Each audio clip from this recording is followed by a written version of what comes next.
नमस्कार।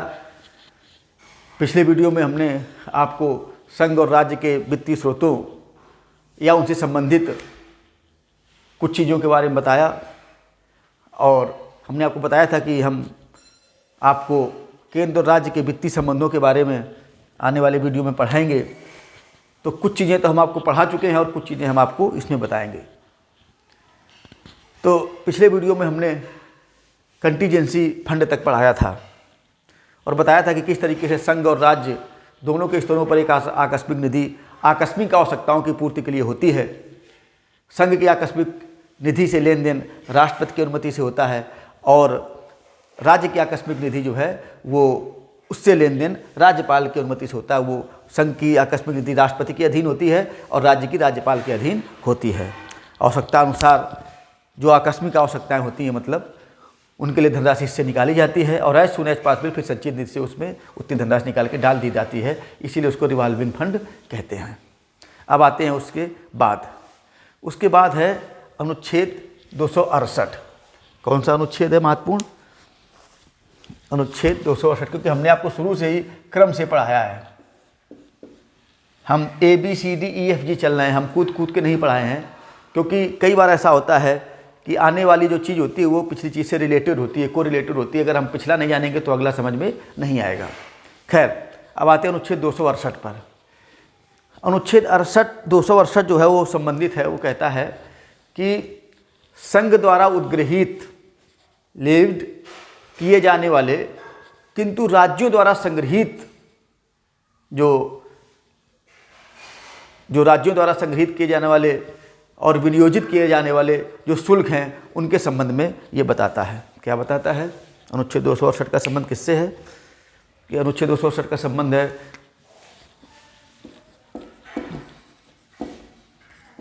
संघ द्वारा उद्गृहित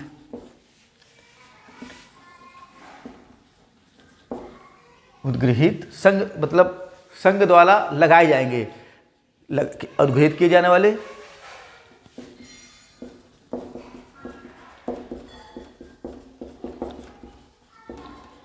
किंतु ये संघ जो है इनको संघ की सरकार यानी जो केंद्र की सरकार है वो कर ये लगाएगी और राज्यों द्वारा क्या हो जाएगी? वसूली होगी। राज्यों द्वारा संग्रहित यानी कलेक्शन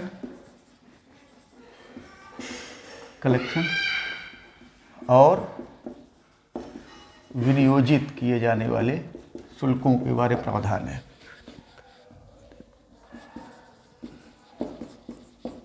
किए जाने वाले शुल्कों के संबंध में बताया गया है इस अनुच्छेद 268 में। विनियोजित मतलब एप्रोप्रिएटेड यानी वो राज्य द्वारा उनको वसूला जाएगा और खर्च भी किसके द्वारा किया जाएगा? राज्यों के द्वारा किया जाएगा।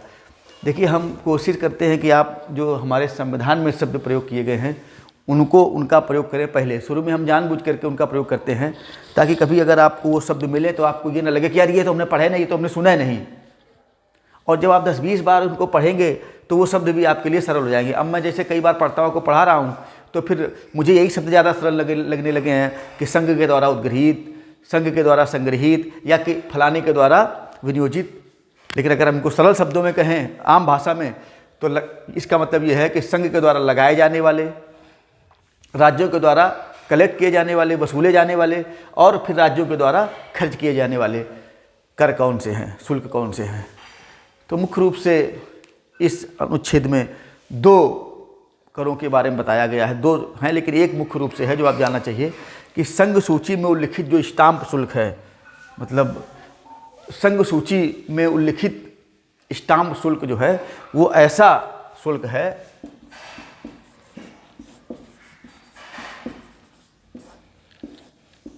ये एक ऐसा शुल्क है जो उद्गृहित तो संघ की सरकार के द्वारा किया जाता है लेकिन उसका कलेक्शन और उसका एप्रोप्रिएशन राज्य की सरकारों के द्वारा किया जाता है।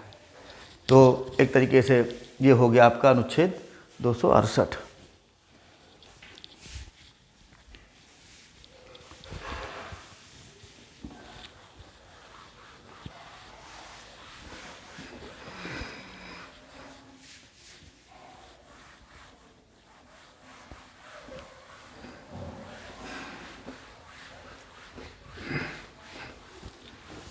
इसके बाद आता है अनुच्छेद 269।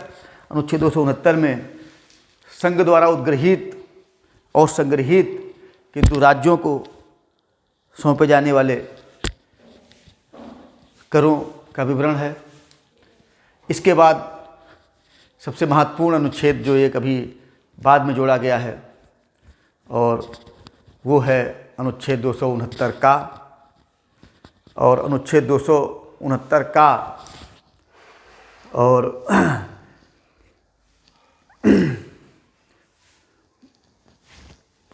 ये आप जो है समझ ही गए होंगे कि अनुच्छेद 269 का की अगर हम बात कर रहे हैं तो इसका मतलब क्या है।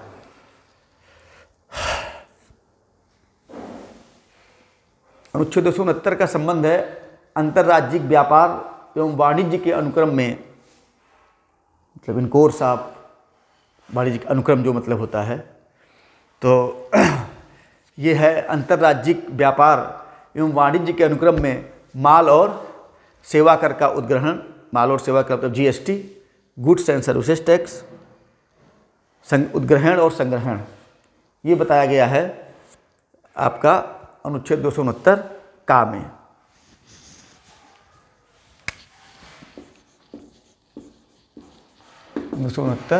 का और ये जो आपका 269 का है, इसका जो विषय है वो मैंने आपको बता दिया। और ये है 101 जो कॉन्स्टिट्यूशनल अमेंडमेंट किया गया उसके द्वारा लाया गया।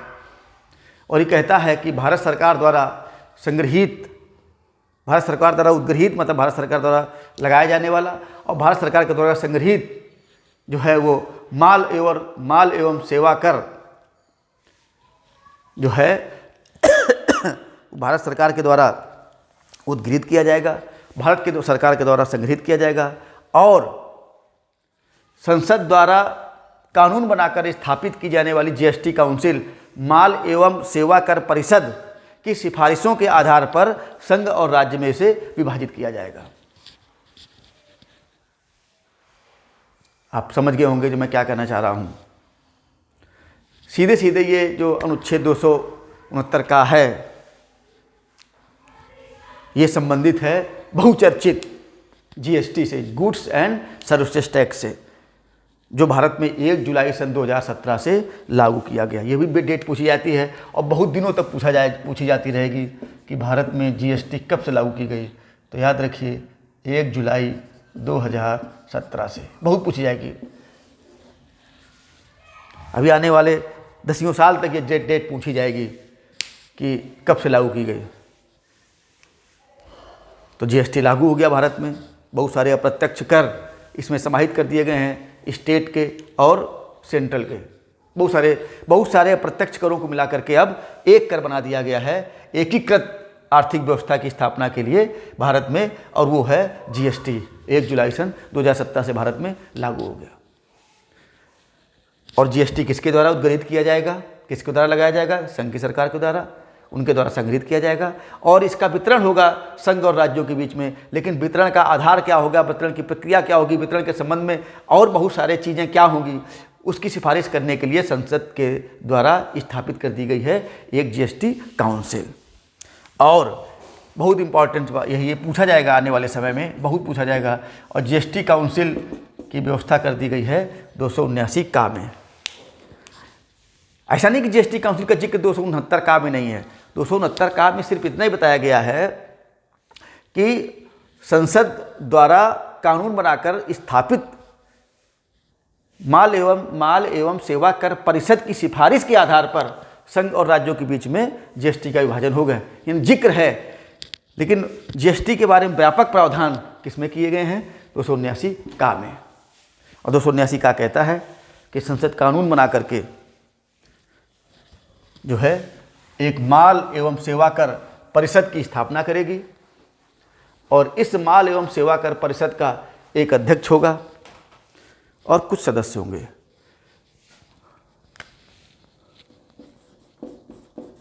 माल एवं सेवा कर परिषद, goods and services tax council, जिसके हम संक्षेप में बोलेंगे जीएसटी काउंसिल। तो इस जीएसटी काउंसिल का अध्यक्ष होगा भारत सरकार का वित्त मंत्री। संघ का जो वित्त मंत्री होगा वो होगा इसका अध्यक्ष। पूछा जाएगा, सभी जान लीजिएगा। जो संघ का वित्त राज्य मंत्री या राजस्व मंत्री होगा, जो भार साधक वित्त राज्य मंत्री, ये संवैधानिक भाषा है, वित्त राज्य मंत्री या राजस्व मंत्री जो भी होगा, राज्य मंत्री मतलब, वो जो होगा इसका सदस्य होगा, वो भी इसका सदस्य होगा। और सभी राज्यों के वित्त मंत्री, नाम हो सकता है किसी राज्य में वित्त मंत्री को किसी अन्य नाम से भी जाना जाए, तो जिस भी नाम से जाना जाए, वित्त मंत्री, राजस्व मंत्री या किसी भी नाम से जाना जाए, वो भी इस जीएसटी काउंसिल के सदस्य होंगे। तो इस जीएसटी काउंसिल का जो मुख्य कार्य होगा वो यही होगा। सबसे जो एक प्रमुख कार्य होगा वो एक हम आपको अभी बताए 269 का जब पढ़ा रहे थे कि जीएसटी का बंटवारा संघ और राज्यों में किस प्रकार होगा, कितने प्रतिशत किसको मिलेगा, इन सब की सिफारिश ये करेगा।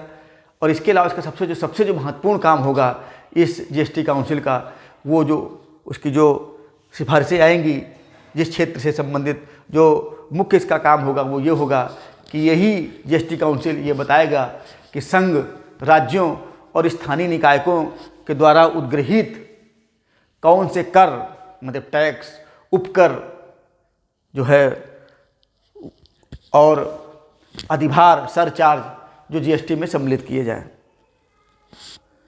तो अगर जीएसटी कहती है, जीएसटी काउंसिल ये सिफारिश करती है कि राज्यों के द्वारा वसूला जाने वाला फला टैक्स या फला सेस या फला सरचार्ज अब जीएसटी में शामिल कर दिया जाए, तो उसको शामिल किया जा सकता है। तो ये जीएसटी काउंसिल ही बताएगी कि संघ, राज्यों और स्थानीय निकायों के द्वारा उद्ग्रहण किए जाने वाले या उद्गृहित कौन से कर, उपकर और अधिभार जीएसटी के अंतर्गत सम्मिलित किए जाएं। तो इस तरीके से ये हो जाएगी आपकी जीएसटी काउंसिल, जिसकी व्यवस्था 279 का में की गई है। और हम आपको बता दें कि जीएसटी या जीएसटी से संबंधित जितने प्रावधान हैं वो सब 101वें संविधान संशोधन के द्वारा जोड़े गए हैं भारत के संविधान में।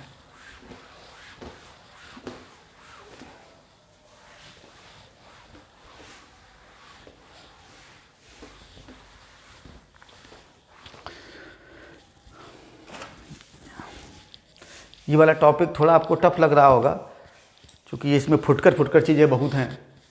कोई यहाँ चीज़ है, कोई यहाँ रखी है। हम तो किसी तरीके से जोड़ जाड़ करके भानुमति का कुनबा बना रहे हैं। कहीं का ईंट, कहीं का रोड़ा, भानुमति का कुनबा जोड़ा जैसी स्थिति है। और वैसे भी जो वित्तीय चीज़ें होती हैं, आर्थिक, उस वक्त टेक्निकल होती हैं, थोड़ा आसानी से समझ में नहीं आती। इनके लिए आपको थोड़ा दिमाग लगाना पड़ेगा, समझना पड़ेगा। खैर, 269 के बाद आता है आपका अनुच्छेद 270। अनुच्छेद 270 वास्तव में जो सन 2000 में एक संविधान संशोधन किया गया, जिसको हम कहते हैं 80वां संविधान संशोधन। कौन? 80वां संविधान संशोधन का ये परिणाम है अनुच्छेद 270। और ये अनुच्छेद 270 भूतलक्षी प्रभाव से लागू हुआ। 1990 किया गया 2000 में, लेकिन भूतलक्षी प्रभाव से लागू कर दिया गया, 1996 से लागू किया गया। और ये कहता है, बहुत महत्वपूर्ण बात कहता है कि अनुच्छेद 268, अनुच्छेद 269, अनुच्छेद 269 का में विनिर्दिष्ट करों एवं शुल्कों को सिवाय संघ सूची में विनिर्दिष्ट सभी कर और शुल्क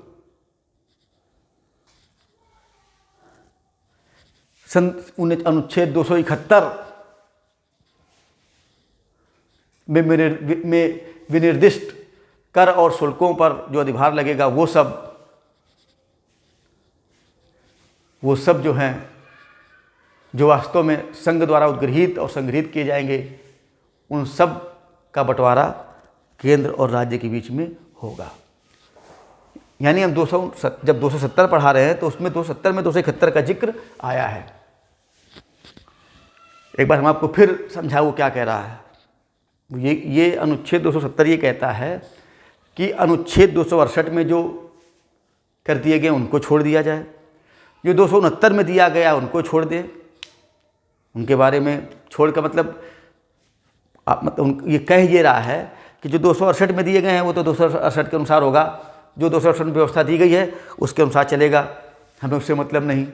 जो 269 में जो व्यवस्था दी गई है, जो कहा गया वो अपने आप होता रहेगा, हमें उससे मतलब नहीं। जो 269 में कहा गया है वो 269 के अनुसार होगा, हमें उससे मतलब नहीं।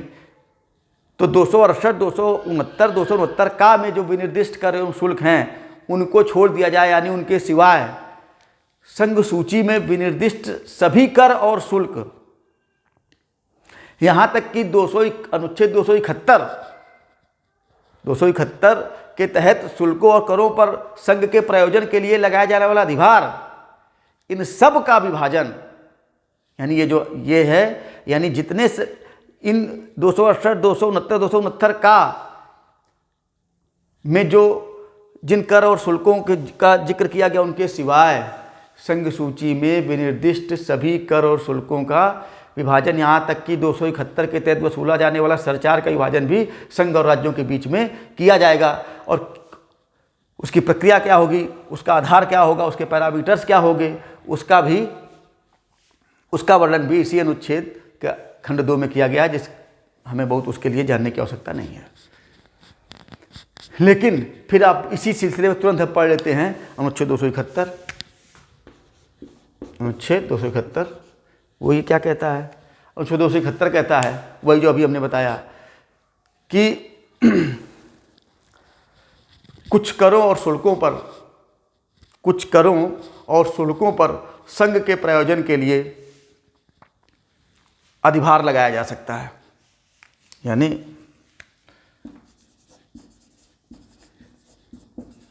कुछ शुल्कों एवं करों पर संघ के प्रायोजन के लिए अधिभार संसद लगा सकती है, सरचार्ज लगा सकती है।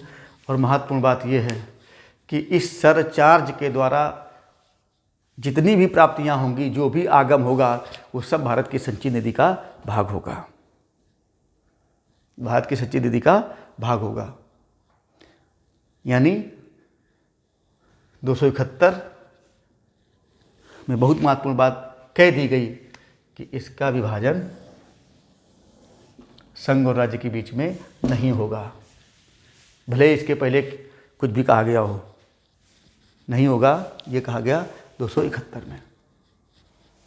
आप जानते हैं कि surcharge, tax on tax, tax के ऊपर टैक्स लगाया जाता है और सरकार लगाती है, और संघ सरकार लगा सकती है और किसी विशेष उद्देश्य की प्राप्ति के लिए लगाती है, और उसी उद्देश्य में वो पैसा खर्च होता है। इसके बाद हम जिक्र करेंगे, जो भी हम टॉपिक आपको पढ़ा रहे हैं इस वीडियो में, तो इसके बाद हम जिक्र करेंगे एक साथ अनुच्छेद 272 का, 273 का, अनुच्छेद 273 का, अनुच्छेद 275 का और अनुच्छेद 282 का, जो वास्तव में संबंधित हैं सहायता अनुदानों से। किससे? सहायता अनुदान। और इस अध्याय में सहायता अनुदान से संबंधित 3 अनुच्छेद हैं, 273, 275 और 282। ये एक साथ पढ़ेंगे आप। इनका संबंध दिए जाने वाले सहायता अनुदानों से है। 270,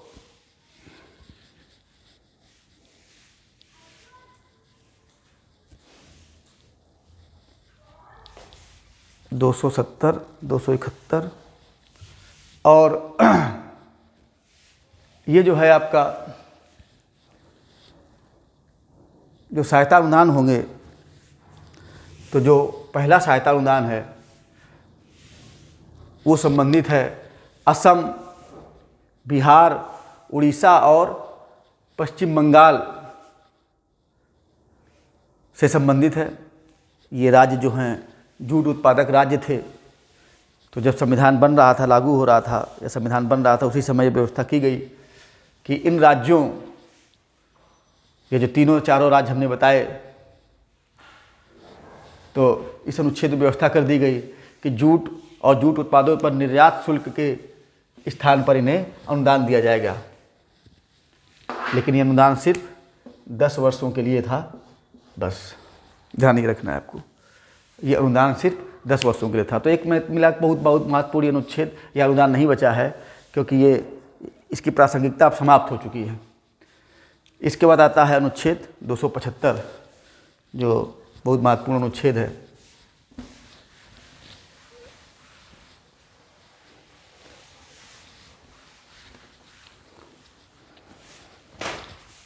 ये जो अनुच्छेद है 275,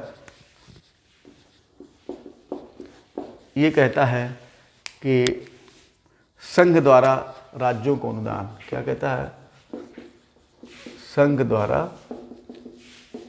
राज्यों को अनुदान। होता क्या है कि ये तो आप देखेंगे ही और आपको समझ में आ गया होगा कि संघ सरकार के जो वित्तीय स्रोत हैं वो महत्वपूर्ण हैं, बड़े हैं, लेकिन संघ सरकार की जिम्मेदारियां उतनी नहीं हैं। जबकि राज्य सरकारों के पास सारी महत्वपूर्ण जिम्मेदारियां हैं और ऐसी जिम्मेदारियां हैं जिन पर खर्चा बहुत है, लेकिन उस अनुपात में प्राप्तियां नहीं हैं। इसलिए सभी जो राज्य सरकार है वो अनुदानों पर भी निर्भर रहती हैं। और इसीलिए यह अनुच्छेद 275 ये व्यवस्था करता है कि विभिन्न राज्यों की आवश्यकताओं को देखते हुए जो है संघ द्वारा राज्यों को अनुदान दिया जाएगा। विशेष रूप से अनुसूचित जाति के कल्याण के लिए और अनुसूचित क्षेत्रों के प्रशासन के लिए, प्रशासन की अभिवृद्धि के लिए लिखा है संविधान में। लेकिन इतना तुम आप लोग जान लीजिए कि विभिन्न राज्यों की आवश्यकताओं को देखते हुए विशेष रूप से अनुसूचित जाति के कल्याण के लिए और अनुसूचित क्षेत्रों के प्रशासन की अभिवृद्धि के लिए, प्रशासन के लिए ये अनुदान दिए जाएंगे अनुच्छेद 275 के तहत। इसके बाद जो अनुच्छेद आता है 282, अनुच्छेद 282 भी बहुत महत्वपूर्ण है। और इसका जो हम नस्ल में संबंध देखें तो वो है लोक प्रयोजन के लिए संघ और राज्यों द्वारा दिए जाने वाले अनुदान। इसका जो लोक प्रयोजन के लिए संघ और राज्यों द्वारा दिए जाने वाले अनुदान,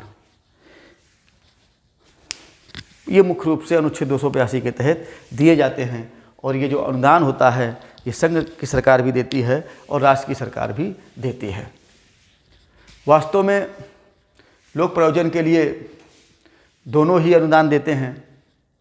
आप जानते हैं कि बहुत सारी योजनाएं संघ की सरकार चलाती है। उदाहरण के लिए आप देखेंगे, मान लो इंदिरा आवास योजना है, जवाहर रोजगार योजना है, जिसका तो अब विलय हो गया मनरेगा में, मनरेगा ही ले लीजिए। या आप देखेंगे राष्ट्रीय साक्षरता मिशन है, पोलियो उन्मूलन कार्यक्रम है। ये सब कार्यक्रम भले ही तमाम कार्यक्रम राज्यों के द्वारा संचालित किए जाते हों, लेकिन इन पर जो चूँकि ये कार्यक्रम जो है वो लोक कल्याण से संबंधित होते हैं, लोक प्रयोजन से जुड़े होते हैं, इसलिए वस्तुतः ये सारे के सारे कार्यक्रम जो है वो संघ के द्वारा राज्यों को दिए जाने वाले अनुदान पर निर्भर करते हैं। इसी तरीके से कुछ राज्यों द्वारा भी अनुदान दिया जाता है। जैसे उदाहरण के तौर पर गुजरात में भूकंप आ जाए या उड़ीसा में त्रासदी हो जाए, होती रहती हैं, तो आप देखते हैं कि हमारा भारत उस समय संकट के समय एक साथ खड़ा हो उठता है उस राज्य के साथ जिस पर संकट आता है। तो आप देखते हैं कि कभी कोई प्राकृतिक आपदा आती है तो भले वो प्राकृतिक आपदा एक या दो राज्य में आए, लेकिन मदद के लिए सभी राज्य अपने हाथ बढ़ाते हैं, उनको अनुदान देते हैं। तो ये सारे अनुदानों का संबंध किससे है? अनुच्छेद 282 से है। किस अनुच्छेद से है? अनुच्छेद 282 से है।